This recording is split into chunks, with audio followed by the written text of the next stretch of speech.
Personal Story segment tonight on June 7th. Chicago rapper Lupe Fiasco, who is promoting an album, called President Obama a terrorist.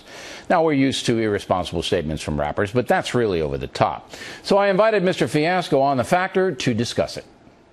What do you mean President Obama is a terrorist? My fight against terrorism, to me, the biggest terrorist is Obama in the United States of America. To put it into context, I was asked about a song that I did called Words I Never Said, which addresses terrorism. I really think the war on terror is a bunch of bull.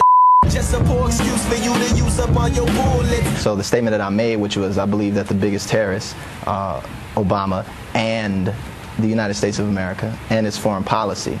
That was what the whole, context of everything was. And it was really just an expression of me trying to, I guess, understand critically, the society. President Obama is not a terrorist. He's trying to do what he believes is the right thing to do. The United States is not a bad nation. It's a noble nation. We're trying to defend ourselves against people who killed us on 9/11. And then you go out there and you talk to a lot of younger people, and this is what gets me. That your constituency are not exactly political science PhDs, okay? They're impressionable kids. I don't think that matters. I don't think you need to have a political PhD to understand politics. To understand politics, I don't think you necessarily need that. And I don't think that politics are as complex as people like to make them seem or out to be. Richard Nixon said that, they reduced fear by reducing the causes of fear. And in that same interview, which I spoke about, calling Obama a terrorist and every president before and after him a terrorist, right, is that if you're going to fight terrorism, right? Yeah. True terrorism, weaponized fear. In defense of ourselves, we're actively fighting something else. But if you're going to fight terrorism, to me, you fight the root causes of terrorism. The root causes of terrorism are many. Okay, they are varied. It depends region to region and all of that. The United States cannot cure ills in the world. What the President of the United States' responsibility is to protect you and me. That's his responsibility. And he's doing it through aggressive action. So, Navy SEALs kill bin Laden. You okay with that? With him hunting down a criminal, a person who's responsible for the deaths, right, of innocent people? Yes. I have nothing wrong with that. Okay. So when bin Laden got killed, you didn't have any problem with that. That was okay, legitimate action.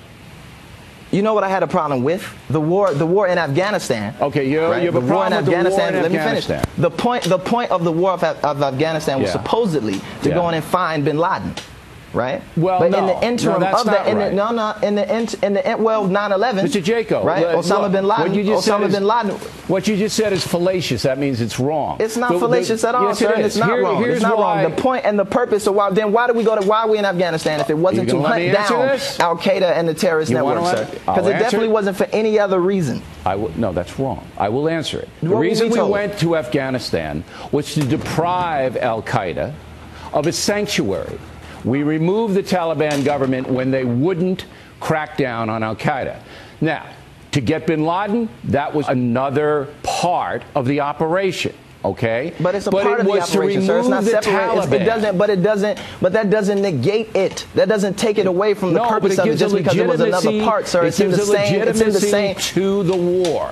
The war. No, it gives a legit. No, the legitimate part of it is to go find a criminal, right? No, the legitimate part not to aggressively remove a government. No, the legitimate part is to remove a government, which we did, which enabled a terrorist group to declare war on the United States. That's what happened. Now that thinking right there, yes. That thinking right there is what I have a problem with. Because if that's the case, then that is us. You are oversimplifying and bringing a message to people, younger people, as I pointed out, who admire you.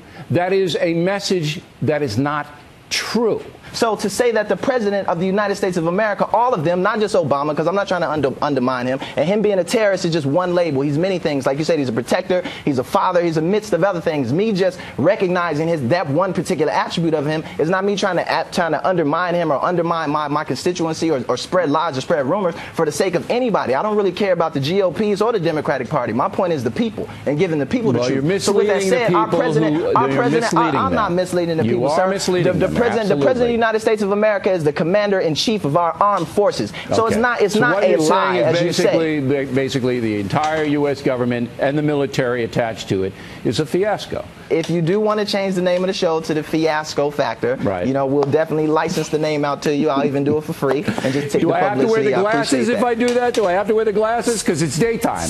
And they're prescription. Okay, great. All right, Mr. Fiasco, thanks for coming on in here.